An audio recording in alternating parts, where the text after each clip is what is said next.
ದೇವರ ನಾಮಕ್ಕೆ ಸ್ತೋತ್ರವಾಗಲಿ. ನಾವು ದೇವರ ವಾಕ್ಯವನ್ನು ಕೇಳುವುದಕ್ಕಾಗಿ ಹೋಗೋಣ. ಕರ್ತನು ನಿಮ್ಮೆಲ್ಲರಿಗೂ ಕೂಡ ಆಶೀರ್ವಾದ ಮಾಡಲಿ. ಹಲ್ಲೆಲೂಯಾ. ಹಲ್ಲೆಲೂಯಾ. ಎಲ್ಲರೂ ನಿಮ್ಮ ವೇದ ಪುಸ್ತಕವನ್ನು ಯೋಗನ ಬರೆದ ಸುವಾರ್ತೆ 15ನೇ ಅಧ್ಯಾಯಕ್ಕೆ ತಿರುಗಿಸಿಕೊಳ್ಳಿ. ಯೋಗನ ಬರೆದ ಪತ್ರಿಕೆ 15ನೇ ಅಧ್ಯಾಯಕ್ಕೆ ತಿರುಗಿಸಿಕೊಳ್ಳಿ.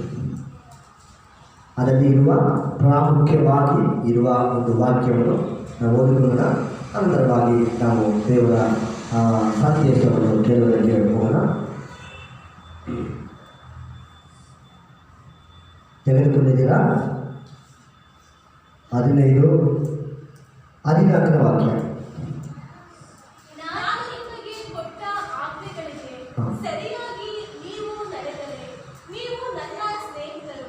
ಆಮೇಲೆ ಒಂದು ನಿಮಿಷ ನಾವು ಕಲೆಯನ್ನು ಮುಚ್ಚಿಕೊಂಡು ನಾವು ಪ್ರಾರ್ಥನೆ ಮಾಡಿಕೊಂಡು ಪ್ರಾರ್ಥನೆ ಮಾಡಿಕೊಂಡು ನಾವು ದೇವರ ವಾಕ್ಯವನ್ನು ಕೇಳುವುದಕ್ಕಾಗಿ ಹೋಗೋಣ. ತಂದೆಯಾದ ದೇವರಿಗಾಗಿ ನಿಮ್ಮನ್ನು ಆಶೀರ್ವಾದ ಮಾಡಲಿ. ಆಮೇಲೆ ತಂದೆಯಾದ ದೇವರೇ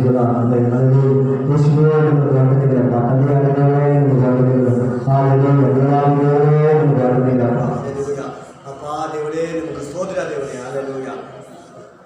ದೇವರೇ ನಿಮಗೆ ವಂದನೆಗಳು.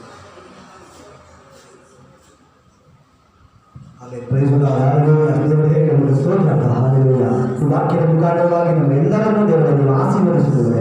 ನಮ್ಮ ವಾಕ್ಯವನ್ನು ಕೇಳಿ ನಾವು ಬಲವನ್ನು ಕೇಳುವ ಸಹಾಯ ಮಾಡಿದ್ದೇವೆ. ಇವಾಗ ಮಾಡಬಹುದಕ್ಕಾಗಿ ಸ್ತೋತ್ರ ಯೇಸುವಿನ ನಾಮದಲ್ಲಿ ತಂದೆಗೆ ಆಮೇಲೆ. ಹಲ್ಲೆಲೂಯಾ. ತಿರುಗಿ ಆ ವಾಕ್ಯವನ್ನು ಓದಿ ಮುಗಿಸಲಿ.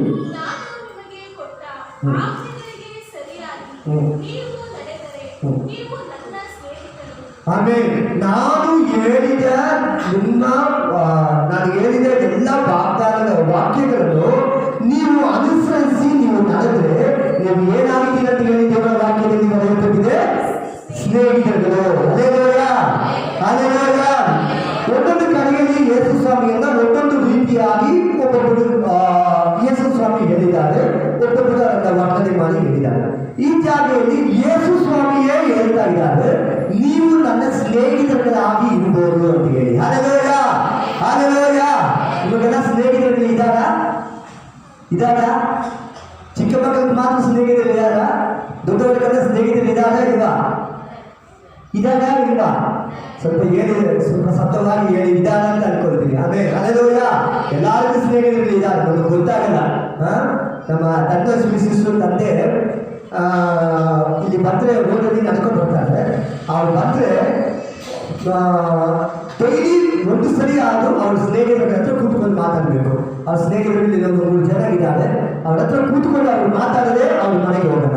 ಅವ್ರು ಡೈಲಿ ಅವ್ರ ಹತ್ರ ಮಾತಾಡಿದ್ರೆ ಮಾತ್ರನೇ ಅವ್ರಿಗೆ ಸಮಾಧಾನ.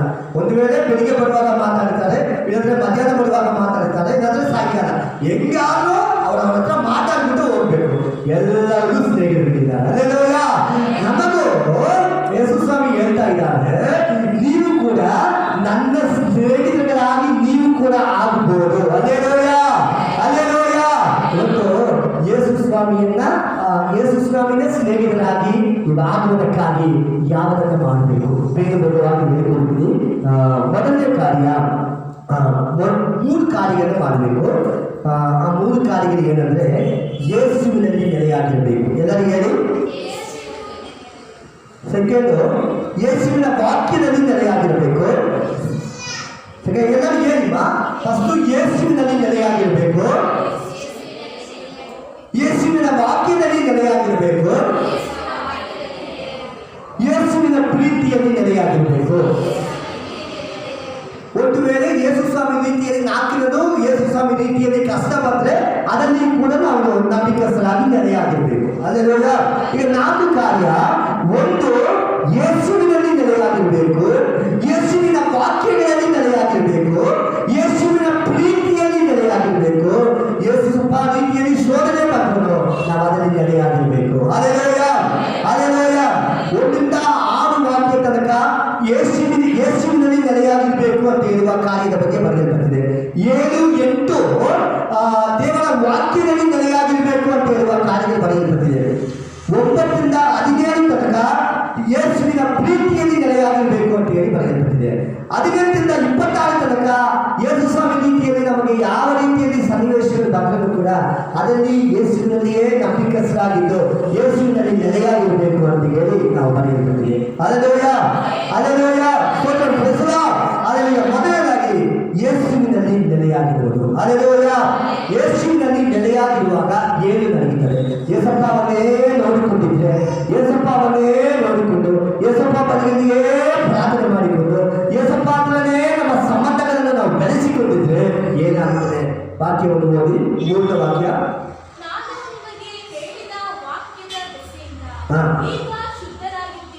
ಆಮೇಲೆ ಪ್ರೈಸ್ ನಾವು ಹೇಳಿದ ನಿಮ್ಮ ವಾಕ್ಯ, ನನ್ನ ವಾಕ್ಯದ ಮುಖಾಂತರವಾಗಿ ನೀವೆಲ್ಲ ಏನಾಗಿದ್ದೀರಾ? ನೀವೇನಾಗಿದ್ದೀರಾ? ಶುದ್ಧರಾಗಿದ್ದೀರಾ. ಎಲ್ಲರೂ ಹೇಳಿ, ಶುದ್ಧರಾಗಿದ್ದೀರಾ. ದೇವರ ಯೇಸು ಸ್ವಾಮಿ ಹತ್ರ ನೀವು, ಯೇಸು ಸ್ವಾಮಿಯಲ್ಲಿ ನೀವು ನೆಲೆಯಾಗಿದ್ರೆ ನಿಮ್ಮಲ್ಲಿ ನಡೆಯುವ ಮೊದಲನೇ ಕಾರ್ಯ ಏನಾಗುತ್ತೆ ಅಂತ ಹೇಳುವಾಗ ನೀವು ಶುದ್ಧರಾಗಿದ್ದೀರಾ. Hallelujah hallelujah. ನೀವೇನಾಗಿದ್ದೀರಾ? ನೀವು ಪರಿಶುದ್ಧರಾಗಿದ್ದೀರಾ. ಯೇಸು ಸ್ವಾಮಿ ಅನುಕೊಳ್ಳುವ ಪರಿಶುದ್ಧತೆ ನಿನ್ನ ಜೀವನದಲ್ಲಿ ಬರುತ್ತದೆ. ಯೇಸು ಸ್ವಾಮಿ ಅನುಕೊಳ್ಳುವ ರೀತಿಯಲ್ಲಿ ನಿನ್ನ ಜೀವನದಲ್ಲಿ ಮಾಡುತ್ತದೆ, ಬದಲಾವಣೆ ಆಗುತ್ತದೆ. ಒಂದು ದರ್ಶನಕ್ಕೆ ಬಂದ ಪತ್ರಿಕೆಯಲ್ಲಿ ನಾವು ಓದ್ತಾ ಇದ್ದೀವಿ, ನೀವೆಲ್ಲರೂ ಪರಿಶುದ್ಧರಾಗಬೇಕು ಅಂತ ಹೇಳಿದರೆ ದೇವರ ಉದ್ದೇಶ. ಹಲ್ಲೆಲೂಯ. ಒಂದು ಪೇತ್ರನಲ್ಲಿ ನಾವು ಓದುತ್ತಾ ಇದ್ದೀವಿ, ನಾನು ಪರಿಶುದ್ಧರಾಗಿ ಇರುವುದರಿಂದ ನೀವು ನನ್ನಂತೆ ಪರಿಶುದ್ಧರಾಗಿರ್ರಿ. ಹಲ್ಲೆಲೂಯ. ಹಾಗೆ ನೀವು ನಾವು ಪರಿಶುದ್ಧವಾಗಿ ಬಾಳಬೇಕು, ಜೀವಿಸಬೇಕು, ಪರಿಶುದ್ಧರಾಗಿ ಇರಬೇಕು ಅಂತ ಹೇಳುವುದು ದೇವರ ಒಂದು ನಿಯಮವಾಗಿದೆ. Hallelujah hallelujah. ಇವತ್ತು ನೀವು ಯೇಸು ಸ್ವಾಮಿನ ಸ್ನೇಹಿತರ ಆಗಬೇಕಾದ್ರೆ ಮೊದಲು ನೀವು ಯೇಸುವಿನಲ್ಲಿ ನೆಲೆಯಾಗಿರ್ಬೇಕು, ಯೇಸುವಿನ ವಾಕ್ಯದಲ್ಲಿ ನೆಲೆಯಾಗಿರ್ಬೇಕು, ಯೇಸುವಿನ ಪ್ರೀತಿಯಲ್ಲಿ ನೆಲೆಯಾಗಿರ್ಬೇಕು. ಅದಾದ್ಮೇಲೆ ಎಲ್ಲಾ ಸಂದರ್ಭಗಳಲ್ಲಿಯೂ ಯೇಸು ಸ್ವಾಮಿ ರೀತಿಯಲ್ಲಿ ನಾವು ನಂಬಿಕಸ್ಥರಾಗಿರ್ಬೇಕು. ಅದರಲ್ಲಿ ಮೊದಲಾಗಿ ಯೇಸುವಿನಲ್ಲಿ ನಾವು ನೆಲೆಯಾಗಿರ್ಬೇಕಂದ್ರೆ, ಯೇಸುವಿನಲ್ಲಿ ನೆಲೆಯಾಗಿರ್ಬೇಕಂದ್ರೆ ನಾವು ನೆಲೆಯಾಗಿದ್ರೆ ನಮ್ಮ ಜೀವನದಲ್ಲಿ ಏನಾಗುತ್ತದೆ ಅಂತ ನಾವು ನೋಡಿದ್ರೆ ನಾವು ಶುದ್ಧವಾಗಿದ್ದೀವಿ. Hallelujah hallelujah. ಫ್ರೆಂಡ್ಶಿಪ್ ಅಂತ ಹೇಳುವುದು ಬಹಳ ಪವಿತ್ರವಾದ ಕಾರ್ಯ. ಅದಕ್ಕೆ ಯಾವುದನ್ನು ಕೂಡ ಹೋಲಿಕೆಯಾಗಿ ಹೇಳುವುದಕ್ಕಾಗಲ್ಲ. ತುಂಬ ಒಳ್ಳೆಯದು.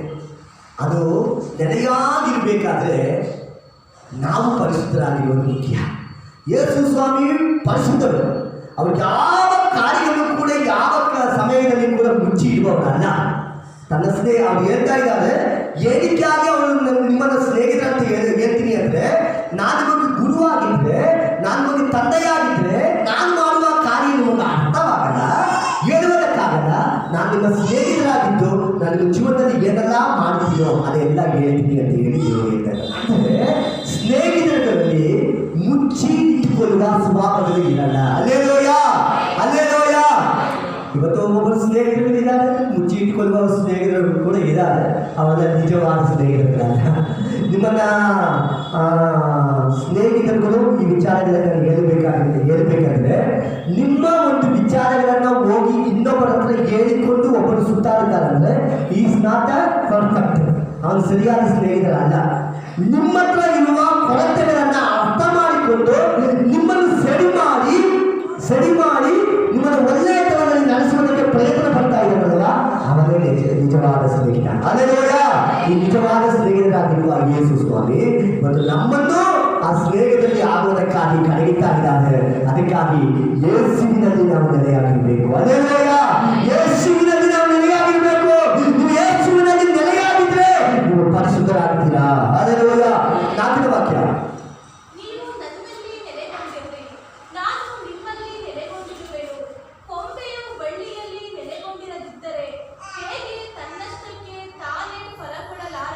ಸೆಕೆಂಡ್ ಕಾರ್ಯ, ನೀವು ಯೇಸುವಿನಲ್ಲಿ ನೆಲೆಗೊಂಡಿದ್ರೆ, ಯೇಸುವನ್ನು ನೋಡುತ್ತಾ ಇದ್ರೆ, ಯೇಸುಗಾಗಿ ನಿಮ್ಮ ಜೀವನವನ್ನು ಒಪ್ಪಿಸಿಕೊಟ್ರೆ, ಯೇಸುವೇ ನನಗೆಲ್ಲ ಅಂತ ಹೇಳಿ ನೀವು ಬಾಧುವರಾಗಿದ್ರೆ ದೇವರ ಮಕ್ಕಳೇ ನೀವು ಫಲ ಕೊಡುವುದಕ್ಕಾಗುತ್ತದೆ. Hallelujah hallelujah. ಇಲ್ಲಿ ಹೊರಗಡೆ ನಮ್ಮ ಮಾವಿನ ಮರದಲ್ಲಿ ತುಂಬಾ ಹಣ್ಣುಗಳು ಬಿಟ್ಟಿದೆ. ಆ ಹಣ್ಣು ಹೋದ ವರ್ಷ ಫಲ ಕೊಟ್ಟಿಲ್ಲ. ನನಗೆ ತುಂಬಾ ಬೇಜಾರಾಯಿತು. ಈ ಮರವನ್ನು ಕಡಿದಾಕ್ಬಿಟ್ಟು ತೆಗೆದಾಕ್ಬಿಟ್ಟು ನಾವು ಏನಕ್ಕೆ ಸುಮ್ಮನೆ ಇರಬೇಕು, ಒಂದು ವರ್ಷ ಹನ್ನೆರಡು ಕೊಟ್ಟಿಲ್ಲಲ್ಲ ಅಂತ ಹೇಳಿಕೊಂಡು ನಾನು ಎಲ್ಲರ ಹತ್ರ ಕೇಳಿದೆ. ಒಬ್ಬೊಬ್ಬರ ಹತ್ರ ನಾನು ಫೋನ್ ಮಾಡಿ ಕೇಳಿದೆ. ಅವರೆಲ್ಲ ಹೇಳಿದವರೆಲ್ಲ ಏನಂದ್ರು, ಫಸ್ಟ್ ಇನ್ನೊಂದು ವರ್ಷ ನೋಡಿ ಈ ವರ್ಷ ಹಣ್ಣು ಬಿಡ್ತಾ ಇಲ್ವಾ ಅಂತ ನೋಡಿ ಅಂತ ಹೇಳಿದ್ರು. ಆಗ ನಾವೆಲ್ಲರೂ ಏನು ಮಾಡಿದೀವಿ ಅಂದ್ರೆ ನೋಡೋಣ ಅಂತ ಹೇಳಿಕೊಂಡು ಅದನ್ನ ಹಂಗೆ ಬಿಟ್ಟಿದ್ದೀವಿ. ಆದರೆ ದೇವರ ಕೃಪೆಯಿಂದ ಈ ವರ್ಷ ಒಳ್ಳೆಯ ಹಣ್ಣುಗಳನ್ನು ಕೊಟ್ಟಿದೆ. ಹಲ್ಲೆಲೂಯ. ಅದು ಒಳ್ಳೆಯ ಹಣ್ಣುಗಳನ್ನು ಕೊಟ್ಟಿದೆ ಪ್ರಿಯ ದೇವರ ಮಕ್ಕಳೇ. ಇದೇ ರೀತಿಯಾಗಿ ನಾವು ಕರ್ತನಿಗಾಗಿ ಫಲ ಕೊಡುವವರಾಗಿದ್ದೀವಿ. ಅಂದ್ರೆ ನಮ್ಮ ಗುಣಗಳ ಮುಖಾಂತರ ನಮ್ಮ ಗುಣಗಳೆಲ್ಲ ಬದಲಾವಣೆಯಾಗಿ ದೇವರಿಗೆ ನಾವು ಉಪಯೋಗ ಆಗುವ ವ್ಯಕ್ತಿಗಳಾಗ್ತೀವಿ.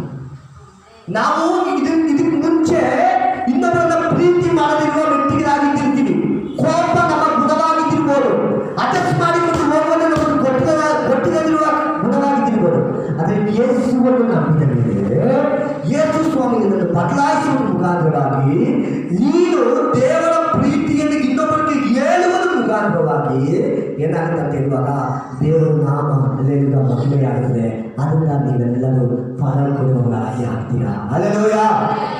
ನೀವೆಲ್ಲ ಫಲ ಕೊಡ್ತಾ ಇದ್ದೀರಾ ಅಂದರೆ ನೀವೆಲ್ಲ ಯೇಸು ಸ್ವಾಮಿಯನ್ನು ನಂಬಿದ್ದೀರಾ. ನಿಮ್ಮನ್ನು ಯೇಸು ಸ್ವಾಮಿ ಏನಕ್ಕಾಗಿ ಆರಿಸಿಕೊಂಡಿದ್ದಾರೆ? ನೀವು ಫಲ ಕೊಡಬೇಕು ಅಂತ ಹೇಳಿ ದೇವರು ಇಷ್ಟಪಡ್ತಾ ಇದ್ದಾರೆ. ಅಂದರೆ ಫಲ ನೀವು ಕೊಡ್ತಾ ಇದ್ದೀರಾ. ನೀವು ಯೇಸುವನ್ನು ನೀವು ನಂಬಿದ್ದೀರಾ. ಯೇಸುವಿನ ಮಕ್ಕಳಾಗಿ ನೀವು ಮಾಡ್ತಾ ಇದ್ದೀರಾ. ತುಂಬ ಸಂತೋಷ. ನಿಮ್ಮ ಮುಖಾಂತರವಾಗಿ ಎಷ್ಟು ಜನಕ್ಕೆ ಯೇಸು ಅಂತ ಹೇಳುವ ಯೇಸುವೇ ದೇವರು, ಅವರೊಬ್ಬರೇ ನಮ್ಮ ಪಾಪಗಳಿಗಾಗಿ ಪ್ರಾಣವನ್ನು ಕೊಟ್ಟಿದವರು, ಯೇಸು ಒಬ್ಬರೇ ನಿಜವಾದ ದೇವರು, ಅವರೊಬ್ಬರೇ ನಾನು ನಮ್ಮನ್ನು ಪರಲೋಕಕ್ಕೆ ಕರ್ಕೊಂಡು ಹೋಗೋದಕ್ಕೆ ಶಕ್ತನು ಅಂತ ಹೇಳಿರೋದನ್ನ ನೀವು ಎಷ್ಟು ಜನಕ್ಕೆ ನೀವು ಹೇಳಿದ್ದೀರಾ? ಎಷ್ಟು ಜನಕ್ಕೆ ಹೇಳಿದ್ದೀರಾ? ಎಷ್ಟು ಜನಕ್ಕೆ ಹೇಳ್ತೀರೋ ಅವರೇ ಫಲ ಕೊಡುವ ವಿಶ್ವಾಸಿಗಳು. ಹೇಳುವುದು ಮಾತ್ರವಲ್ಲ, ಅವರನ್ನು ಸರಿಯಾಗಿ ನಡೆಸಿ ಚರ್ಚೆಗೆ ಕರ್ಕೊಂಡ್ಬಂದು ಅವರಿಗೆಲ್ಲ ಜವಾಬ್ದಾರಿಗಳನ್ನು ಹೊತ್ತುಕೊಂಡು ಕಾರ್ಯಗಳನ್ನು ಮಾಡುವುದು. ನಾನು ಹೇಳ್ಬಿಟ್ರೆ ನನ್ನ ಜವಾಬ್ದಾರಿಗಳು ಮುಗಿತು.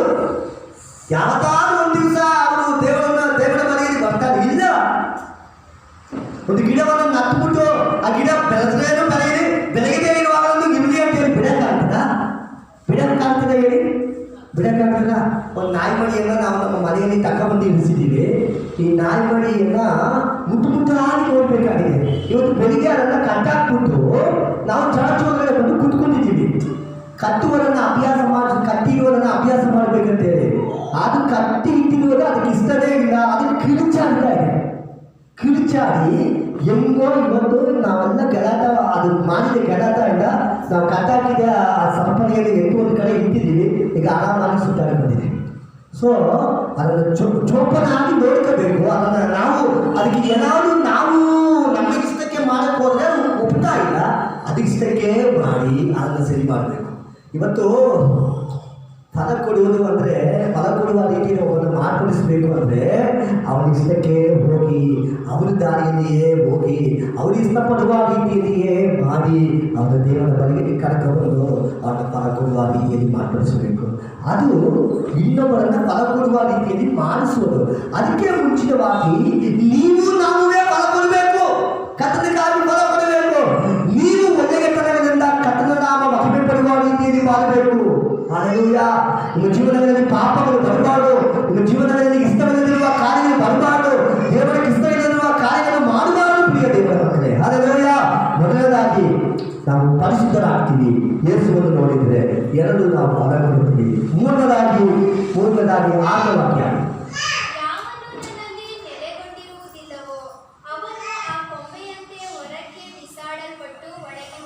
ಒಣಗಿ ಹೋಗುತ್ತಾನೆ. ಹಲ್ಲೆಲೂಯಾ.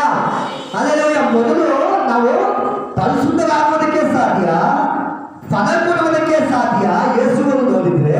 ಯೇಸುವನ್ನು ನೋಡದೇ ಇದ್ರೆ ಏನಾಗುತ್ತಂದ್ರೆ ಒಣಗಿ ಹೋಗ್ತೀವಿ. ಬಲ ಇರಲ್ಲ, ಆರೋಗ್ಯ ಇರಲ್ಲ. ನಾವು ಆರೋಗ್ಯವಾಗಿ ಎಲ್ಲ ಕಾರ್ಯಗಳನ್ನು ಮಾಡುವುದಕ್ಕಾಗಲ್ಲ. ನಮ್ಮ ಮಾತುಗಳು ಕರೆಕ್ಟಾಗಿರಲ್ಲ. ನಾವು ಒಣಗಿ ಹೋಗಿದ ಪರಿಸ್ಥಿತಿಯಲ್ಲಿ, ಸತ್ತೋಗಿದ್ದ ಪರಿಸ್ಥಿತಿಯಲ್ಲಿ, ಆತ್ಮೀಯವಾಗಿ ಸತ್ತೋದ ರೀತಿಯಲ್ಲಿ ಪರಿಸ್ಥಿತಿಗಳಲ್ಲಿ ನಾವು ಇರ್ತೀವಿ ಪ್ರಿಯ ದೇವರ ಮಕ್ಕಳೇ. ಇವತ್ತು ಯೇಸುವಿನ ಸ್ನೇಹಿತರಾಗಿ ನೀವು ಆಗಬೇಕಾದ್ರೆ ಮೊದಲು ನೀವು ಏನಾಗಬೇಕು? ಯೇಸುವಿನಲ್ಲಿ ನೆಲೆಯಾಗಿರಬೇಕು. ಯೇಸುವಿನಲ್ಲಿ ನೆಲೆಯಾಗಿರುವುದಕ್ಕಾಗಿ 3 ಕಾರ್ಯಗಳನ್ನು ಮಾಡಬೇಕು. ಯಾವ್ಯಾವುದು? ಯೇಸುವಿನಲ್ಲಿ ನೆಲೆಯಾಗಿದ್ರೆ ಎರಡು ಕಾರ್ಯ ನಡೆಯುತ್ತದೆ. ಮೂರನೇದು ಏನಂದ್ರೆ ಯೇಸುವಿನಲ್ಲಿ ನೆಲೆಯಾಗಿಲ್ಲದೆ ಹೋದರೆ ನಡೆಯುವ ಕಾರ್ಯ. 2 ಕಾರ್ಯ.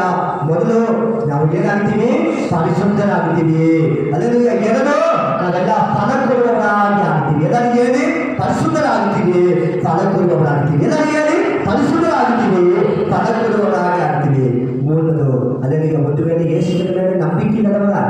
ಯೇಸುವನ್ನು ನೋಡದೇ ಇದ್ದಿದ್ರೆ ನಾವೇನಾಗ್ತೀವಿ ಅಂದರೆ ಒಳಗೆ ಹೋಗ್ತೀವಿ. ಅಲ್ಲ, ಮೊದಲದಾಗಿ ಯೇಸುವಿಗೆ ನೀವು ಸ್ನೇಹಿತರಾಗಿ ಆಗಬೇಕಾದ್ರೆ ನಮ್ಮ ಯೇಸಪ್ಪ ಹೇಳುವ ಮಾತು ಮೊದಲನೇದಾಗಿ ಅಲ್ಲೆಲೂಯ, ನೀವು ಯೇಸುವಿನಲ್ಲಿ ನೆಲೆಯಾಗಿದ್ದೀರಿ. ತಂದೆಯಾದ ದೇವರು ಹೇಳುವ ಮಾತು ಅಲ್ಲೆಲೂಯ, ಯೇಸುವಿನಲ್ಲಿ ನೆಲೆಯಾಗಿದ್ದೀರಿ. ಎರಡು, ಅವರು ವಾಕ್ಯದಲ್ಲಿ ನೆಲೆಯಾಗಿರಬೇಕು. ಅಲ್ಲೆಲೂಯ. ಅದಕ್ಕೆ ಹೇಳುವ ವಾಕ್ಯವನ್ನು ಓದಿ ಬೇಗ ಬೇಗವಾಗಿ ನಾನು ಹೇಳಿ ಮುಗಿಸ್ತೀನಿ.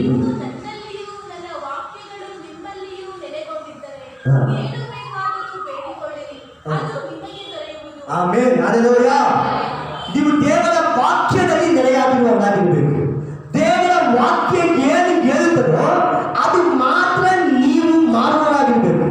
ದೇವರ ವಾಕ್ಯದಲ್ಲಿ ಇಲ್ಲದೇ ಇರುವ ಯಾವ ಕಾರ್ಯಗಳನ್ನು ನಿಮ್ಮ ಕುಟುಂಬದಲ್ಲಿ, ನಿಮ್ಮ ಜೀವನದಲ್ಲಿ ನೀವು ಮಾಡಲಿಲ್ಲ. ದೇವರ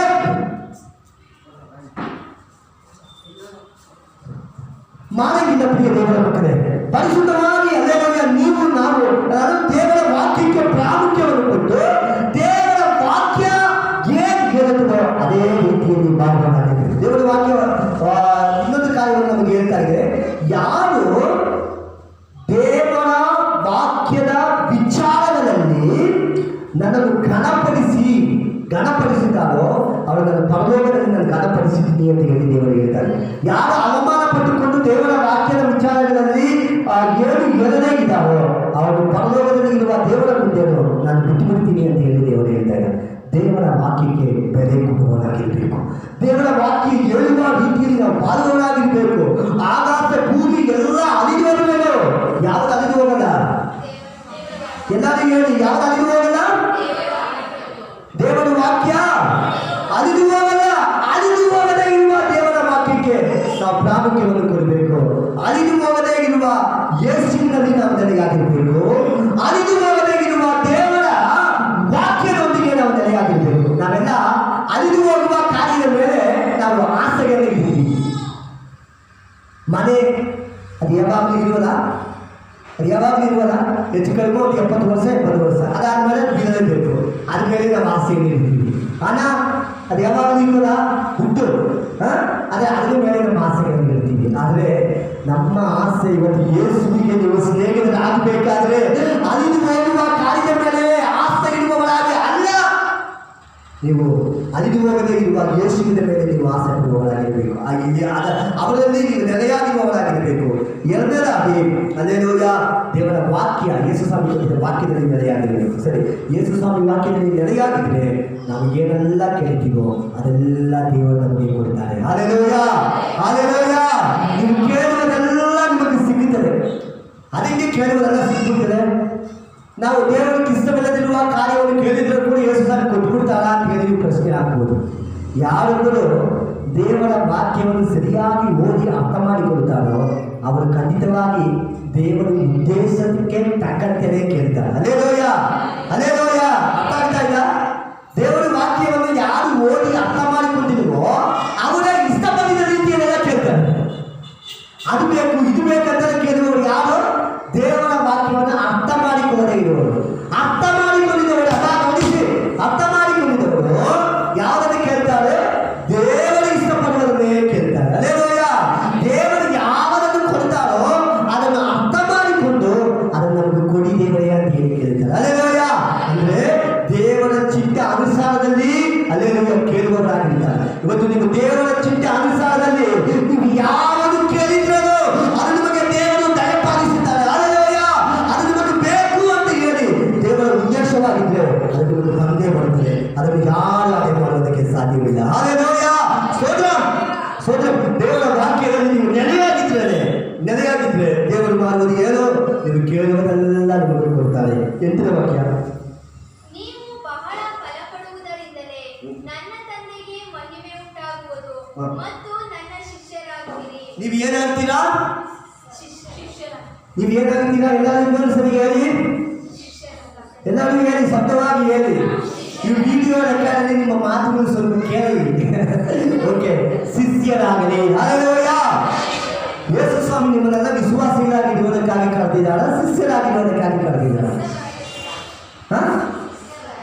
ಶಿಷ್ಯರಾಗಿರುವುದಕ್ಕಾಗಿಯಾ? ಯಾರೋ ವಿಶ್ವಾಸಿ ಅಂತ ಹೇಳ್ತಾ ಇದ್ದೀರಾ? ಅಮ್ಮ, ಒಂದು ವಿಶ್ವಾಸಿ ಅಂತ ಹೇಳ್ತಾ ಆಮೇಲೆ ಕೂತ್ಬಿಟ್ರಾರ? எடுத்து வாசிங்க. மத்தேயு எழுதின சுவிசேஷ புத்தகம் எடுத்து தெரிஞ்சுக்கங்க. அப்போ ஒன்றும் இல்லை, தெரிஞ்சுக்கிட்டோம்னா ஒன்றும் ப்ராப்ளம் இல்லை. தெரிஞ்சுக்கோ. மத்தேயு பட்ட சுவார்த்தை 28 அத்தியாயம்.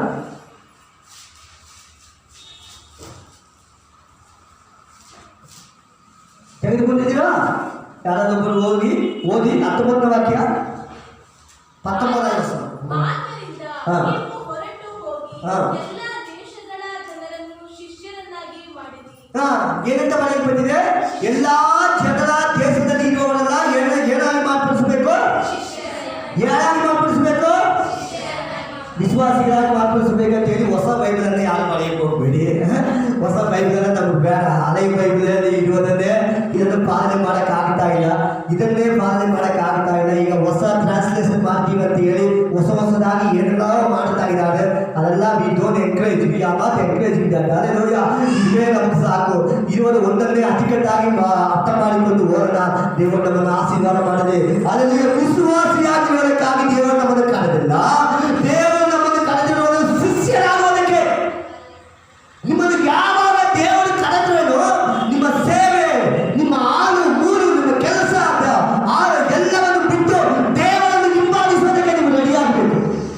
ಅದಕ್ಕೆ ದೇವರ ವಾಕ್ಯದಲ್ಲಿ ನೀವು ನೆಲೆಯಾಗಿದ್ರೆ ಆ ಥರ ಬರ್ತೀರಾ. ದೇವರ ವಾಕ್ಯದಲ್ಲಿ ನೆಲೆಯಾಗಿದ್ದವರು ಏನು ಹೇಳ್ತೀರಾ ಕೇಳಿ. ನೀವೆಲ್ಲ ಏನು ಹೇಳ್ತೀರಾ ಹೇಳಿ. ಎಲ್ಲರೂ ಅದು ಪಾಸ್ತ, ಅಯ್ಯೋ ಅದೆಲ್ಲ ಆಗಲ್ಲ. ಅದಕ್ಕೆ ಯೋಚನೆ ಮಾಡಬೇಕು. ಪ್ರಾರ್ಥನೆ ಮಾಡಿ ಹೇಳ್ತೀನಿ, ಪ್ರಾರ್ಥನೆ ಮಾಡಿ ಹೇಳ್ತೀನಿ. 30 ವಯಸ್ಸಿನಲ್ಲಿ ಕೇಳಿದ್ರು ಪ್ರಾರ್ಥನೆ ಮಾಡಿ ಹೇಳ್ತೀನಿ ಅಂತೀರಾ. 50 ವಯಸ್ಸಿನಲ್ಲಿ 40 ವರ್ಷದಲ್ಲಿ ಕೇಳಿದ್ರು ಪ್ರಾರ್ಥನೆ ಮಾಡಿ ಹೇಳ್ತೀನಿ ಅಂತೀರಾ. 50 ವರ್ಷದಲ್ಲಿ ಕೇಳಿದ್ರು ಅದನ್ನೇ ಹೇಳ್ತೀರಾ. ಆಮೇಲೆ ಮುಪ್ಪಿನ ಕಾಲಗಳಲ್ಲಿ, ವಯಸ್ಸಾದ ಕಾಲಗಳಲ್ಲಿ ಹೇಳಿದ್ರೆ ಏನಂತೀರಾ?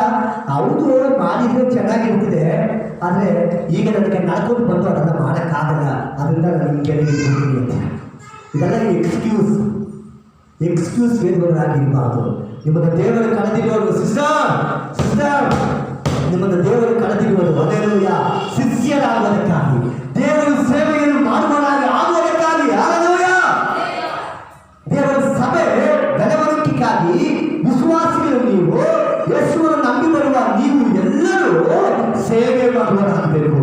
ನಿಮ್ಮ ಕುಟುಂಬಗಳಲ್ಲಿ ಹೋಗಿ ಒಂದು ವಾರ ವಾಕ್ಯವನ್ನು ಕೇಳ್ಬಿಟ್ಟು ಬಂದಿದ್ದೀವಿ, ತುಂಬಾ ಸಂತೋಷ, ಚೆನ್ನಾಗಿ ವಾಕ್ಯದಂತೆ ನಡೆದುಕೊಳ್ಳೋಣ ಅಂತ ಹೇಳಿ ಸುಮ್ಮನೆ ಇರುವವರಾಗಿ ನೀವು ಇರಬಾರ್ದು.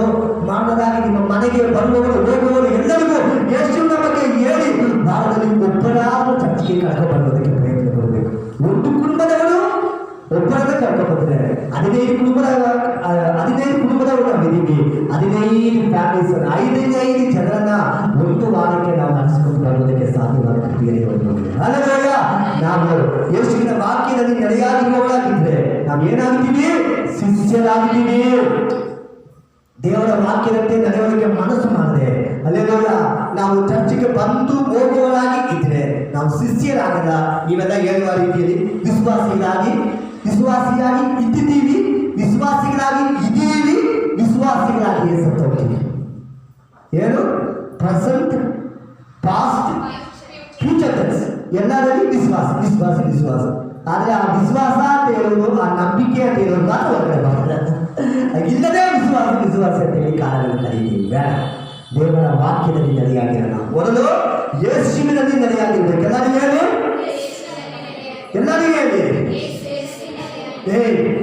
ನೀವು ಕೂಡ ಹೇಳಿ, ಯೇಸುವಿನಲ್ಲಿ ನೆಲೆಯಾಗಿರ್ಬೇಕು. ಓಕೆ.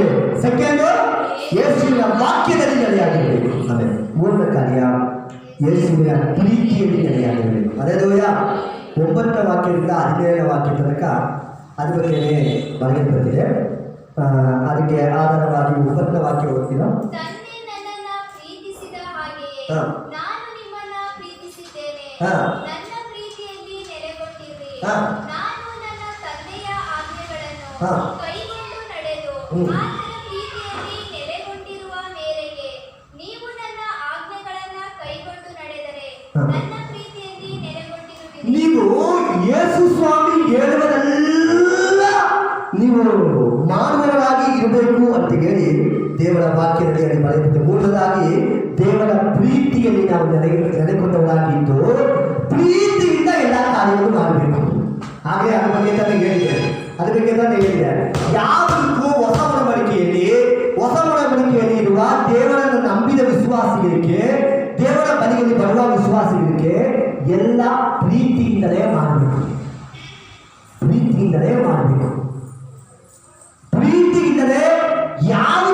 ಮಾಡಿದ್ರು ಅದು ತಪ್ಪೇ. ನೀವು ಚೆನ್ನಾಗಿ ನಾನು ಪ್ರೇಯರ್ ಮಾಡ್ತೀನಿ ಅಂತ ಹೇಳ್ಬಿಟ್ಟು ನಿಮ್ಮ ಕುಟುಂಬದಲ್ಲಿ ಇರುವಾಗ ಜಗಳ ಮಾಡಿಕೊಂಡು ಬಂದು ಇಲ್ಲಿ ಕೂತ್ಕೊಂಡು ಕೆಟ್ಟ ಪ್ರಾರ್ಥನೆ ಮಾಡಿದ್ರು ಆ ಪ್ರಾರ್ಥನೆಯ ದೇವರು ಕೇಳಲ್ಲ. ಯಾಕೆ ಕೇಳಲ್ಲ ಗೊತ್ತಾ? ಯಾಕೆ ಕೇಳಲ್ಲ ಅಂತ ಗೊತ್ತಾ? ನಮ್ಮಲ್ಲಿ ಪ್ರೀತಿ ಇಲ್ಲದೆ ನಾವು ಪ್ರಾರ್ಥನೆ ಮಾಡ್ತೇವೆ. ನಮ್ಮ ಕಣ್ಣು ಮುಂದೆ ಇರುವ ಒಂದು ಸಮಸ್ಯೆ ಇರುವವನಿಗೆ ಸಹಾಯ ಮಾಡದೆ, ನಮ್ಮ ಕಣ್ಣು ಮುಂದೆ ಇರುವ ಒಂದು ಸಮಸ್ಯೆಗಳವನಿಗೆ ಸರಿ ಮಾಡದೆ ಸಹಾಯ ಮಾಡದೆ ನಾವು ದೇವರನ್ನು ಪ್ರೀತಿ ಮಾಡ್ತೀವಿ ಅಂತ ಹೇಳಿಕೊಂಡು ಗಂಟೆ ಕೂತ್ಕೊಂಡು ನಾವು ಪ್ರೇಯರ್ ಮಾಡಿದ್ರೆ ಆ ಪ್ರಾರ್ಥನೆಯನ್ನು ದೇವರು ಕೇಳಲ್ಲ. ಯಾಕಂದ್ರೆ ನಮ್ಮ ನಡತೆಯಲ್ಲಿ ನಾವು ಪ್ರೀತಿಯನ್ನು ತೋರಿಸಬೇಕು. ಹೋದ ವಾರದಲ್ಲಿ ನಮ್ಮ ಚರ್ಚ್ ಮುಂದುಗಡೆ ಒಬ್ಬ ಬಟ್ಟೆ ಇಲ್ಲದೆ ಬಂದಿದ್ದಾನೆ, ಬಟ್ಟೆ ಹಾಕದೆ ಬಂದಿದ್ದಾನೆ. ನಾವೆಲ್ಲ ನೋಡಿಲ್ಲ. ಆದರೆ ನನ್ನ ಸ್ನೇಹಿತರಾಗಿ ಒಬ್ಬರು ಬಂದು ಆ ಮನೆಯಲ್ಲಿ ಇದ್ರು, ಆ ರೂಮಲ್ಲಿ ಇದ್ರು. ಅವನು ಅದನ್ನು ನೋಡಿ ತನಗೆ ಹಾಕಿಕೊಳ್ಳಕ್ಕಿದ್ದ ಬಟ್ಟೆಯನ್ನು ಅವ್ರಿಗೆ ಹಾಕಿ ಅವ್ರ ಹತ್ರ ನನ್ನ ಹತ್ರ ಅವ್ರು ಹೇಳ್ಬಿಟ್ಟು ಹೋದ್ರು, ಇವನಿಗೆ ಎಲ್ಲಿಂದ ಬಂದಿದ್ದಾನೆ ಹೇಳು ಎಲ್ಲ ಕೇಳಿ ಅವನಿಗೆ ತಕ್ಕ ಜಾಗದಲ್ಲಿ ಹೋಗಿ ಅವರನ್ನು ನೀವು ಸೇರಿಸಿರಿ ಅಂತ ಹೇಳ್ಬಿಟ್ಟು ಹೋದ್ರು. ಹೋಗಿ ಮಾತಾಡಿದ್ರೆ ಕ್ಲಿಯರಾಗಿ ಮಾತಾಡಿದ್ರು. ಅವನ ಬಗ್ಗೆ ನಾವು ಜವಾಬ್ದಾರಿಗಳನ್ನು ತಗೊಂಡು ಕಾರ್ಯಗಳನ್ನು ಮಾಡುವುದಕ್ಕಾಗಿ ನಾನು ಪ್ರಯತ್ನ ಪಟ್ಟು ನನಗೆ ಮಾಡುವುದಕ್ಕಾಗಿಲ್ಲ. ಆದರೂ ಕೂಡ ಹತ್ರ ಇರೋರ ಹತ್ರ ಹೇಳಿ ಅದನ್ನು ಮಾಡಿ ಅಂತ ಹೇಳ್ಬಿಟ್ಟು ನಾನು ಬಂದಿದ್ದೆ. ಸೊ ನಾನು ಏನು ಹೇಳಕ್ಕೆ ಬರ್ತಾ ಇದ್ದೀನಿ ಅಂದರೆ ಮಕ್ಕಳೇ, ಪ್ರೀತಿಯಿಂದ ಎಲ್ಲ ಕಾರ್ಯಗಳನ್ನು ಮಾಡಬೇಕು. ಯಾವುದರಲ್ಲಿ ಕೂಡ ಒತ್ತಾಯ ಇಲ್ಲ. ದೇವರ ಸೇವೆಯನ್ನು ಮಾಡೋಕ್ಕೆ ನಾನು ಕರೀತೀನಿ ಅಂದರೆ ಪಾಸ್ ಬಂದು ಸೇವೆಗೆ ಹೋಗೋಣ ಅಂದರೆ ಪ್ರೀತಿಯಿಂದ ಬರುವವರಾಗಿ ಇರಬೇಕು. ಅಯ್ಯೋ ಪಾಸ್ ಕಳೆಯುತ್ತಾರೆ ನಮ್ಮ ಸಮಸ್ಯೆಗಳು ಏನು ಅದೆಲ್ಲ ಇರಬಾರ್ದು. ನಿಮಗೆ ನಿಮ್ಮ ಮನೆಯಲ್ಲಿ 106 ಕೆಲಸಗಳಿರ್ತದೆ, ಇಲ್ಲದೇ ಇರಲ್ಲ. ಆದರೆ ಪ್ರೀತಿಯಿಂದ ನೀವು ಆರಾಧನೆಗೆ ಬರುವವರಾಗಿರಬೇಕು. ದೇವರ ಕಾರ್ಯಗಳನ್ನು ಮಾಡುವವರಾಗಿರಬೇಕು. ಮಾನವರನ್ನು ಎಲ್ಲ ಮನೆಯಲ್ಲಿ ಕೆಲಸಗಳು ಇದ್ದೇ ಇರ್ತದೆ, ಎಲ್ಲರ ಮನೆಯಲ್ಲಿ ಇದ್ದೇ ಇರ್ತದೆ. ಅದಕ್ಕಾಗಿ ನನ್ನ ಕೆಲಸಗಳಿದೆ ಅಂತ ಹೇಳಿ ನಾವು ಚಾಚಿಗೆ ಬರದೇ ಇರೋದಕ್ಕೆ ಸಾಧ್ಯವಾಗುವುದಿಲ್ಲ. ಇಲ್ಲ, ಯಾವರು ಮಾಡಿದ್ರು ಯೇಸು ಸ್ವಾಮಿಗಳ ನಾಮ ಮುಖಾಂತರಕ್ಕಾಗಿ ಅಲ್ಲಿ ಉಚ್ಚಾರವಾಗಿ ಪ್ರೀತಿಯಿಂದ ನೀವು ಮಾಡುವುದಾಗಿರಬೇಕು. ಮಾಡಿದರೆ ಏನಾಗುತ್ತದೆ?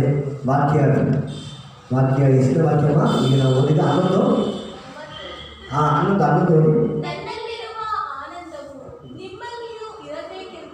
ನನ್ನಲ್ಲಿ ಇರುವ ಆನಂದ ನಿಮ್ಮಲ್ಲಿಯೂ ಇರಬೇಕಂದ್ರೆ ನೀವು ಯಾವುದನ್ನು ಮಾಡಬೇಕು?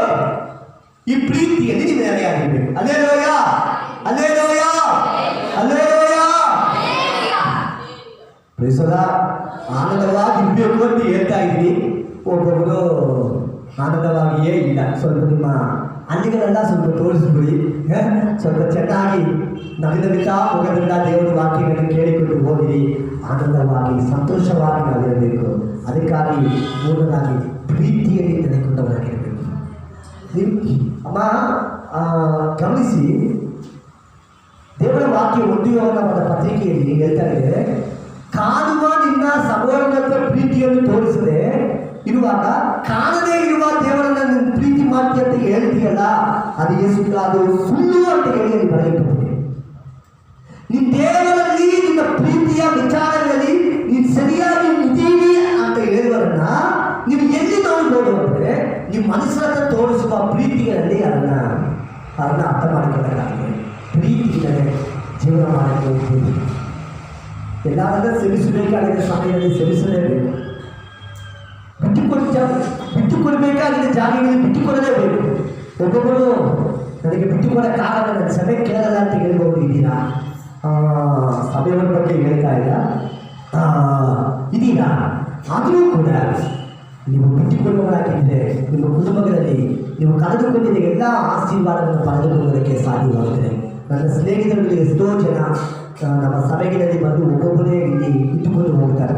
ಅವ್ರ ಹತ್ರ ಮಾತಾಡಿದರೆ ಅವ್ರ ಕುಟುಂಬದ ಸಮಸ್ಯೆಗಳ ಬಗ್ಗೆ ನನ್ನ ಹತ್ರ ಮಾತಾಡ್ತಾರೆ. ನಾನು ಅವ್ರ ಹತ್ರ ಹೇಳುವುದು ಒಂದೇ ಮಾತು, ಸೆಮಿಸ್ಬಿಟ್ಟು ಹೋಗಿ ನಿಮ್ಮ ಕುಟುಂಬದೊಂದಿಗೆ ಸೇರಿಕೊಡಿ ಅಂತ ಹೇಳಿ.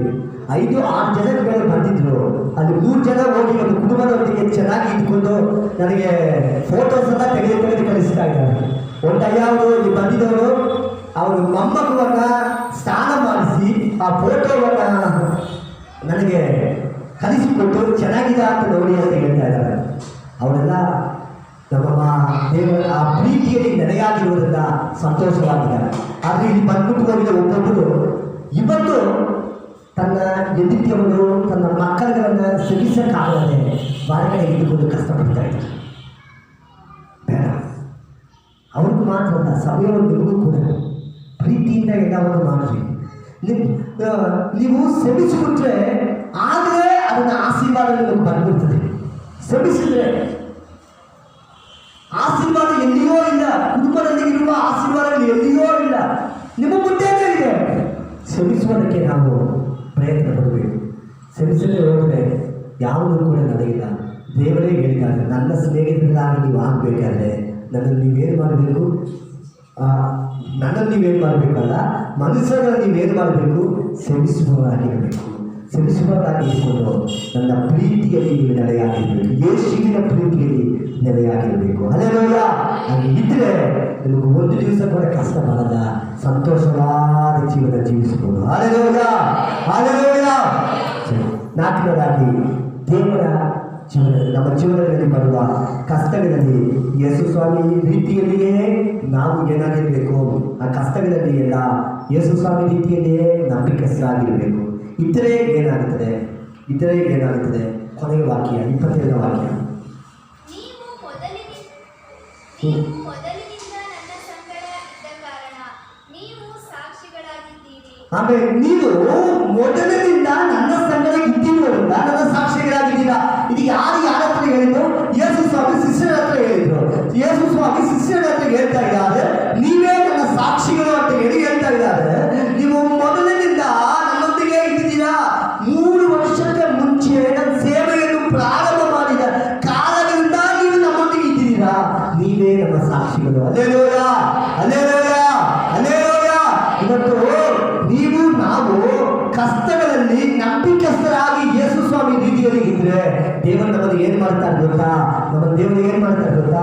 ಸಾಕ್ಷಿಗಳಾಗಿ ನಿಲ್ಲುವುದಕ್ಕೆ ಸಹಾಯ ಮಾಡ್ತಾರೆ. Hallelujah, hallelujah, hallelujah. ನೀವು ನಾವು ಯೇಸುವಿನ ಸಾಕ್ಷಿಗಳಾಗಿ ಈ ಭೂಮಿ ಮೇಲೆ ನಿಂತುಕೊಳ್ಳೋದಕ್ಕೆ ದೇವರು ನಮಗೆ ಸಹಾಯ ಮಾಡುತ್ತಾರೆ. ಎಲ್ಲ ಸಂದರ್ಭಗಳಲ್ಲಿ ನಂಬಿಕಸ್ಥರಾಗಿ ಬಾಳುವ ಮುಖಾಂತರವಾಗಿ ಎಲ್ಲ ಸಂದರ್ಭಗಳಲ್ಲಿ ಯೇಸು ಸ್ವಾಮಿ ನನ್ನನ್ನು ನಡೆಸುತ್ತಾ ಇದ್ದಾರೆ. ಇಲ್ಲಿ ಯೇಸು ಸ್ವಾಮಿ ಹೇಳ್ತಾ ಇದ್ದಾರೆ, ಲೋಕದವರು ಎಲ್ಲರೂ ನಮಗೆ ವಿರೋಧವಾಗಿ ಕಾರ್ಯಗಳು ಮಾಡ್ತಾ ಇದ್ದಾರೆ ಅಂತ ಹೇಳಿ. ಅಂತ ನಮಗೆ ವಿರೋಧವಾಗಿ ಕಾರ್ಯಗಳು ಮಾಡುವ ಸಂದರ್ಭಗಳು ಬಂದರೂ ಕೂಡ ನಾವು ಯೇಸುವನ್ನೇ ಹಾಕಿಕೊಂಡು ಇದ್ದರೆ ಏನಾಗುತ್ತೆ ಅಂತ ಹೇಳುವಾಗ ಹಲ್ಲೆಲೂಯಾ, ನಾವು ಅದನ್ನು ಜಯಿಸಬಹುದು. ಜಯಿಸಿ ನಾವು ಸಾಕ್ಷಿಗಳಾಗಿ ಬಾಳುವುದಕ್ಕೆ ಸಹಾಯ ಮಾಡುತ್ತಾರೆ. Hallelujah, hallelujah, hallelujah. ಮತ್ತು ನೀವೆಲ್ಲರನ್ನ ಯೇಸು ಸ್ವಾಮಿ, ನೀವೆಲ್ಲರೂ ಯೇಸು ಸ್ವಾಮಿನ ಸ್ನೇಹಿತರಾಗಬೇಕು ಅಂತ ಹೇಳಿ ಯೇಸು ಸ್ವಾಮಿ ಇಷ್ಟಪಡ್ತಾ ಇದ್ದಾರೆ. ಅಪರಗಾಮನ ನೋಡಿ ದೇವರಿಗೆ ಹೇಳಿದ್ರು ಏನಂದರೆ, ಅವನು ನನ್ನ ಸ್ನೇಹಿತನು, ಅದರಲ್ಲಿ ನಾನು ಅವನಿಗೆ ಮುಚ್ಚಿ ಇಟ್ಬಿಟ್ಟು ಯಾವ ಕಾರ್ಯಗಳನ್ನು ಮಾಡಲಿ ಅಂತ ಹೇಳಿ ಯೇಸು ಸ್ವಾಮಿ ಕೇಳಿದರು. ಸೋದರ ಪಟ್ಟಣವನ್ನು ಅಲಿಸುವುದಕ್ಕೆ ದೇವದೂತರನ್ನು ಕಲಿಸುವಾಗ ಅಪರಗಾಮನಿಗೆ ಹೇಳದೆ ಅದನ್ನು ಮಾಡುವುದಕ್ಕೆ ಯೇಸು ಸ್ವಾಮಿಗೆ ಮನಸ್ಸು ಬಂದಿಲ್ಲ. ಈ ಭೂಮಿಯಲ್ಲಿ ನಡೆಯುವ ಕೇಡುಗಳು, ನಿಮ್ಮ ಕುಟುಂಬಗಳಲ್ಲಿ ನಡೆಯುವ ಕೇಡುಗಳು ಯಾವಾಗಲೂ ಕೂಡ ಯೇಸು ಸ್ವಾಮಿ ನಿಮಗೆ ಮುಚ್ಚಿ ಮಾಡಲ್ಲ. ಯಾವಾಗ ನೀವು ದೇವರಿಗೆ ಸ್ನೇಹಿತರಾಗಿದ್ದೀರಿ. ಅಮ್ಮ, ಅರ್ಥವಾಗ್ತಾ ಇಲ್ಲ? ಒಂದು ದೇಶದಲ್ಲಿ ನಡೆಯುವುದು ಏನಂತ ನಮ್ಗೆ ಗೊತ್ತಾಗ್ತಾ ಇದೆ. ದೇಶದಲ್ಲಿ ಏನೇನೋ ನಡೆಯುತ್ತಾ ಇದೆ, ನಿಮ್ಮ ಕುಟುಂಬದಲ್ಲಿ ಏನೇನೋ ನಡೆಯುತ್ತಾ ಇದೆ, ನಿಮ್ಮ ಮಕ್ಕಳು ಏನು ಮಾಡ್ತಾ ಇದ್ದಾರೆ ಅಂತ ನಿಮ್ಗೆ ಗೊತ್ತಾಗ್ತಾ ಇಲ್ಲ. ಇದಕ್ಕೆಲ್ಲರಿಗೂ ಕಾರಣ ಏನಂದ್ರೆ, ನೀವು ಯೇಸು ಸ್ವಾಮಿಯಿಂದ ಪ್ರೀತಿ ಮಾಡಿದ್ರೆ, ಯೇಸು ಸ್ವಾಮಿಯ ಸ್ನೇಹಿತರಾಗಿಲ್ಲದೆ ಲೋಕದವರಲ್ಲಿ ಸ್ನೇಹಿತರಾಗಿದ್ದೀರಾ.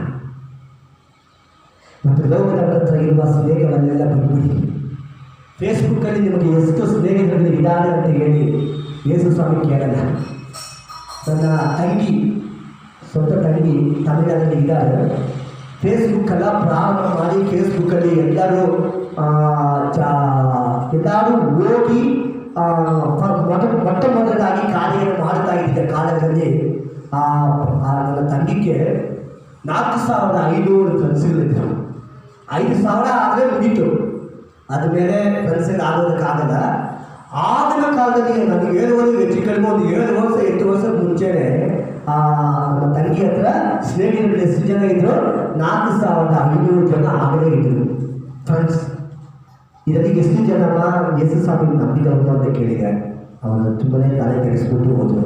ಇವತ್ತು ಅವರು ಬಂದು ತಮಿಳುನಾಡಲ್ಲಿ ಒಂದು ಪೊಲಿಟಿಕಲ್ ಇದರಲ್ಲಿ ಅವರು ಕೂಡ ಒಂದು ಸೇವೆಯನ್ನು ಮಾಡಿಕೊಂಡು ಅವರು ಕಾಲಗಳನ್ನು ಕರೀತಾ ಇದ್ದಾರೆ. ದೇವರಿಗೆ ಸ್ತೋತ್ರ. ಅದರಲ್ಲಿ ನಾನು ಹೇಳುವುದು ಏನಂದರೆ, ಫೇಸ್ಬುಕ್ಕಲ್ಲಿ ನಮ್ಮನ್ನು ಫಾಲೋ ಮಾಡಬಹುದು. ಮತ್ತು ನಾವು ಯೂಟ್ಯೂಬ್ಲೆಲ್ಲ ಇದೆಲ್ಲ ಮಾಡ್ತಾ ಇದ್ದೀವಿ. ಇದೆಲ್ಲ ಯೇಸು ಸ್ವಾಮಿ ಕೇಳಲ್ಲ. ಎಷ್ಟು ಜನ ನಮ್ಮ ಫಾಲೋವರ್ಸ್ ಆಗಿದ್ದೀರಿ, ಎಷ್ಟು ಜನ ನನ್ನ ಚಾನಲ್ನ ಸಬ್ಸ್ಕ್ರೈಬ್ ಮಾಡಿದ್ದೀರಿ ಅಂತ ಹೇಳಿ ದೇವರು ನನ್ನ ಹತ್ರ ಕೇಳಲ್ಲ ಪ್ರಿಯ ದೇವರು ಬಂದರೆ.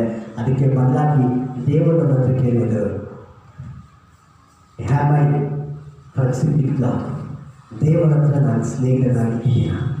ಯೇಸುವಿಗೆ ನಾನು ಸ್ನೇಹಿತನಾಗಿದ್ದೀನಾ? ಎಲ್ಲರೂ ಕಣ್ಣುಗಳನ್ನು ಮುಚ್ಚಿಕೊಳ್ಳಿ. ಹಲ್ಲೆಲೂಯಾ. ಪ್ರಾರ್ಥನೆ ಮಾಡುವ. ಹಲ್ಲೆಲೂಯಾ. ನಾನು ದೇವರ ಹತ್ರ ಸ್ನೇಹಿತನಾಗಿದ್ದೀನಾ? ಇನ್ನು ಮುಂದೆ ಯಾರು ನಿಮ್ಮ ಹತ್ರ ಕೇಳಿದ್ರೂ, ನನ್ನ ಸ್ನೇಹಿತರು, ನಿಮ್ಮ ಸ್ನೇಹಿತರು ಯಾರು ಅಂತ ಕೇಳಿದ್ರು, ಯೇಸು ನನ್ನ ಸ್ನೇಹಿತರು ಅಂತ ಹೇಳುವಾಗ ಹೇಳ್ತೀವಿ, ನಮ್ಮ ಕಾರ್ಯಗಳಿರಬೇಕು. ಸಭೆಯವರಿಗೆ ಎಲ್ಲರೂ ಪ್ರಾರ್ಥನೆ ಮಾಡಿ. ಇದನ್ನು ನೋಡ್ತಾ ಇರುವ ವಿಡಿಯೋದಲ್ಲಿ ನೋಡ್ತಾ ಇರುವ ನೀವೆಲ್ಲರೂ ಪ್ರಾರ್ಥನೆ ಮಾಡಿ. ಹಲ್ಲೆಲೂಯಾ. ನನ್ನ ಸ್ನೇಹಿತರು ಯೇಸು ಸ್ವಾಮಿ ಎಲ್ಲರೂ ಹೇಳಿ. ಹಲ್ಲೆಲೂಯಾ. ಈ ಭೂಮಿಯಲ್ಲಿ ನಡೆಯುವ ಕಾರ್ಯಗಳು ಎಲ್ಲವನ್ನ ನನ್ನ ಸ್ನೇಹಿತರಾಗಿರುವ ಯೇಸಪ್ಪ ನನಗೆ ತೋರಿಸಿಕೊಡುತ್ತಾರೆ. ನನಗೆ ಗೊತ್ತಿದೆ, ನಾನು ಇರುವ ಕಡೆಯಲ್ಲಿ ಏನು ನಡೆಯಲ್ಲ, ನನ್ನ ಮನೆಯಲ್ಲಿ ಏನು ನಡೆಯಲ್ಲ. ಎಲ್ಲರೂ ಪ್ರಾರ್ಥನೆ ಮಾಡಿ, ಎಲ್ಲರೂ ದೇವರ ಹತ್ರ ಕೇಳಿ. ನನಗೆ ಗೊತ್ತಾಗಬೇಕಪ್ಪ, ನನ್ನ ಮನೆಯಲ್ಲಿ ಏನು ನಡೀತಾ ಇದೆ, ನಮ್ಮ ಸಭೆಯಲ್ಲಿ ಏನು ನಡೀತಾ ಇದೆ, ನಮ್ಮ ದೇಶಗಳಲ್ಲಿ ಏನು ನಡೀತಾ ಇದೆ, ನಮಗೆ ಗೊತ್ತಾಗಬೇಕು. ಯೇಸುವೇ, ನಿಮ್ಮ ಸ್ನೇಹಿತರಾಗಿ ನಾವು ಆಗೋದಕ್ಕೆ ನಾವು ಒಪ್ಪಿಸಿಕೊಳ್ತಾ ಇದ್ದೀವಿ. ಅದಕ್ಕಾಗಿ 4 ಕಾರ್ಯಗಳನ್ನು ಮಾಡುವುದಕ್ಕೆ ನಾವು ನಮ್ಮನ್ನು ಒಪ್ಪಿಸಿಕೊಳ್ತಾ ಇದ್ದೀವಿ. ಯೇಸುವಿನ ಹತ್ರ ಯೇಸುವಿನಲ್ಲಿ ನಾವು ನೆಲೆಯಾಗಿರ್ತೀವಿ. ಯೇಸುವಿನ ವಾಕ್ಯಗಳಲ್ಲಿ ನೆಲೆಯಾಗಿರ್ತೀವಿ. ಯೇಸುವಿನ ಪ್ರೀತಿಯಲ್ಲಿ ನೆಲೆಯಾಗಿರ್ತೀವಿ. ಅಲ್ಲಿರುವ ಯೇಸುವಿನ ಕಷ್ಟಗಳಲ್ಲಿ ನಾವು ನೆಲೆಯಾಗಿರ್ತೀವಿ. ಹಲ್ಲೆಲೂಯಾ. ಹಲ್ಲೆಲೂಯಾ. ಎಲ್ಲರೂ ಮಂಡಿಕಾಲೋಡಿ, ಎಲ್ಲರೂ ಮಂಡಿಕಾಲೋಡಿ, ಎಲ್ಲರೂ ಪ್ರಾರ್ಥನೆ ಮಾಡಿ. ನಾವು ನಿಮ್ಮ ಸ್ನೇಹಿತರಾಗೋದಕ್ಕೆ ಹೋಗ್ತಾ ಇದ್ದೀವಿ. ಹಲ್ಲೆಲೂಯಾ. ಹಲ್ಲೆಲೂಯಾ. ನಾವು ನಿಮ್ಮ ಸ್ನೇಹಿತರಾಗಿ ಆಗೋದಕ್ಕೆ ಹೋಗ್ತಾ ಇದ್ದೀವಿ. ಯೆಸಯ್ಯ, ನೀವು ನಮ್ಮನ್ನು ಸ್ನೇಹಿತರಾಗಿ ತಕ್ಕೊಂಡಿದ್ದೇವೆ. ಎಲ್ಲರೂ ಹೇಳಿ, ಎಲ್ಲರೂ ಹೇಳಿ. ಹಲ್ಲೆಲೂಯಾ. ಆ ಯೋಗನಾಮದ ಸುವಾರ್ತೆಯಲ್ಲಿ 15ನೇ ಅಧ್ಯಾಯದಲ್ಲಿ ದೇವರು ಹೇಳಿದ್ದಾರೆ, ನೀವು ನಮ್ಮನ್ನು ತಿಳ್ಕೊಂಡಿಲ್ಲ, ಆದರೆ ನಾನು ನಿಮ್ಮನ್ನು ತಿಳ್ಕೊಂಡಿದ್ದೇನೆ. ಹಲ್ಲೆಲೂಯಾ. ಏನಕ್ಕಾಗಿ ತಿಳ್ಕೊಂಡಿಲ್ಲ ದೇವರ ಮಕ್ಕಳೇ? ಅದಕ್ಕೆ ಸ್ನೇಹಿತರಾಗಿ ನಿಮ್ಮನ್ನು ಮಾರ್ಪಡಿಸುವುದಕ್ಕಾಗಿ, ಯೇಸುವಿನ ಸ್ನೇಹಿತರಾಗಿ ಆಗುವುದಕ್ಕೆ ಫ್ರೆಂಡ್ಶಿಪ್ ರಿಕ್ವೆಸ್ಟ್ ಅನ್ನ ದೇವರು ಕಳಿಸಿದ್ದಾರೆ. ಇವತ್ತು ಎಕ್ಸ್ಪೆಕ್ಟ್ ಮಾಡುವುದು ನಿಮ್ಮ ಕೈಯಲ್ಲಿದೆ, ಬಿಟ್ಟುಬಿಡುವುದು ನಿಮ್ಮ ಕೈಯಲ್ಲಿದೆ. Hallelujah. Are you going to expect Lord friendship request? Hallelujah. ಎಲ್ಲರೂ ಪ್ರಾರ್ಥನೆ ಮಾಡಿ, ಪ್ರಾರ್ಥನೆ ಮಾಡಿ, ದೇವರ ಹತ್ರ ಕೇಳಿ. ಹಲ್ಲೆಲೂಯಾ. ಯೇಸುವೇ, ನಿಮ್ಮ ಫ್ರೆಂಡ್ಶಿಪ್ ರಿಕ್ವೆಸ್ಟ್ ಅನ್ನ ನಾವು ಅಲಕ್ಷ್ಯ ಮಾಡಲ್ಲ ದೇವರೇ, ಬ್ಲಾಕ್ ಮಾಡಕ್ ಹೋಗಲ್ಲ ದೇವರೇ. ಹಲ್ಲೆಲೂಯಾ. ಅದು ಬೇಡ ಅಂತ ಹೇಳಿ, ಅದನ್ನ ಲೀವ್ ಅಂತ ಹೇಳಿ ಹಾಕಲ್ಲ ದೇವರೇ, ಲೆಫ್ಟ್ ಆಗಲ್ಲ ದೇವರೇ. ದೇವರೇ, ಅದರಲ್ಲಿ ನಾವು ನೆಲೆಯಾಗಿರ್ತೀವಿ ದೇವರೇ, ನಾವು ನೆಲೆಯಾಗಿರ್ತೀವಿ ದೇವರೇ. ಅದರಲ್ಲಿ ನಾವು ಲೆಫ್ಟ್ ಆಗಲ್ಲ ದೇವರೇ, ನಾವು ಲೆಫ್ಟ್ ಆಗಲ್ಲ ದೇವರೇ. ಎಲ್ಲರೂ ಹೇಳಿ ಅಮ್ಮ, ಎಲ್ಲರೂ ಪ್ರಾರ್ಥನೆ ಮಾಡಿ. ನಾವು ಲೆಫ್ಟ್ ಆಗಲ್ಲ ಏಸಪ್ಪ, ನಿಮ್ಮೊಂದಿಗೆ ನೋಡ್ತೀವಿ, ನಿಮ್ಮೊಂದಿಗೆ ನೋಡ್ತೀವಿ, ನಿಮ್ಮೊಂದಿಗೆ ನೋಡ್ತೀವಿ. ಹಲ್ಲೆಲೂಯಾ. ಕರ್ತನ ಕೈಗಳಲ್ಲಿ ಪರಿಪೂರ್ಣವಾಗಿ ನಿಮ್ಮನ್ನು ಒಪ್ಪಿಸಿಕೊಡಿ. ಕರ್ತನ ನಿಮ್ಮನ್ನು ಆಶೀರ್ವಾದ ಮಾಡಲಿ. ಹಲ್ಲೆಲೂಯಾ. ಯೇಸುವೇ,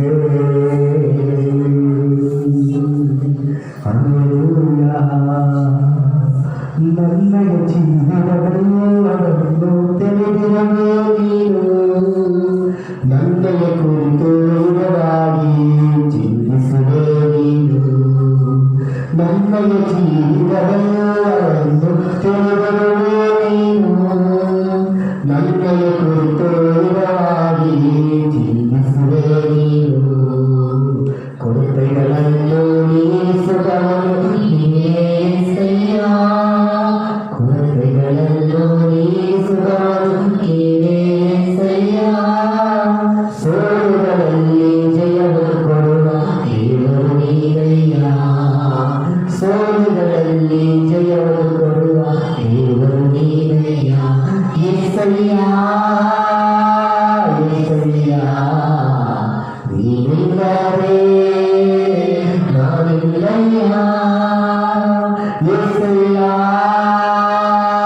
ಯೆಸಯ್ಯ, ನೀನಿಲ್ಲದೆ ನಾನಿಲ್ಲಯ್ಯ.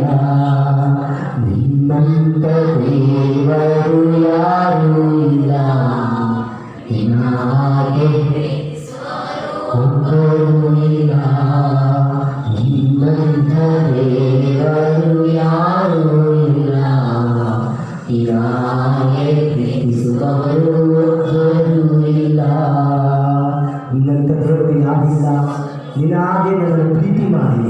ಸ್ನೇಹಿತರಾಗಿ ಮಾತನಾಡಿಸೋದಕ್ಕೆ ಯಾರು ನಿಮಗೆ ಸಮ? ನೀವು ನಮ್ಮ ಸ್ನೇಹಿತರಾಗಿ ಆರಿಸಿಕೊಳ್ಳೋದಕ್ಕೆ ಸಿದ್ಧವಾಗಿರೋದಕ್ಕಾಗಿ ಸ್ತೋತ್ರ. ನಾವು ನಮ್ಮ ಸ್ನೇಹಿತರಾಗಿ ಆಗ್ತೀವಿ. ನೀವು ನಮ್ಮನ್ನು ಸ್ನೇಹಿತರಾಗಿ ತಕ್ಕೊಳ್ಳಿಯಪ್ಪ. ನೀವೇ ನಮ್ಮನ್ನು ನಡೆಸು. ತಂದೆಯಾದ ದೇವರೇ, ಕೊಟ್ಟಿರುವ ಒಂದೇ ವಾಕ್ಯಗಳನ್ನು ಸ್ತೋತ್ರ. 30 ಪದಸರು ಎಲ್ಲ ಜೀವನದಲ್ಲಿ ಬಾಕಿಯ ಕಾರ್ಯವನ್ನು ಮಾಡೋದಕ್ಕೆ ಸಹಾಯ ಯೇಸುವಿನ ನಾಮದಲ್ಲಿ ತಂದಿದೆ. ವಾಕ್ಯವನ್ನು ಕೇಳಿದ ಎಲ್ಲರನ್ನು ಕೂಡ ದೇವರ ಆಶೀರ್ವಾದ ಮಾಡಲಿ. ಪ್ರಯೋಜನ